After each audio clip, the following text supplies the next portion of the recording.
Welcome to our channel. Today we how to install fractional ETFs using Charles Schwab beginner guide step. Open your web browser and navigate to the Charles Schwab homepage. Log into your Charles Schwab account using your username and password. Once logged in, locate the search bar at the top of the page. Type fractional ETFs into the search bar and press enter.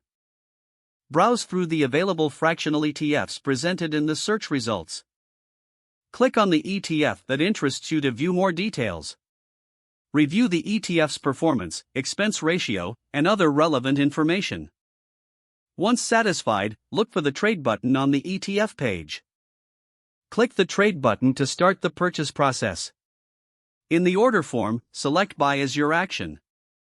Choose fractional shares as the order type. Enter the dollar amount you wish to invest in the fractional ETF. Confirm that your funding account is selected correctly.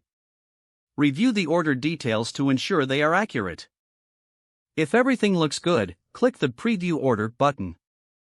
Examine the order preview for any final adjustments.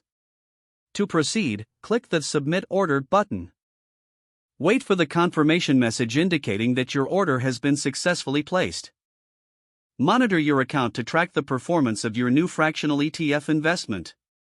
That's it. You have successfully installed fractional ETFs using Charles Schwab. If the page does not load, refresh the browser or try again in a private or incognito window. Make sure you are using the correct email address, then retype it carefully to avoid small typos. If your password is not accepted, use the reset option and create a new strong password you can remember. Check your spam folder for verification or security emails, then complete any requested confirmation steps. Enable two-factor authentication if available to improve account security and reduce unauthorized access risk. After signing in, review your profile details so your contact information and settings are accurate and current.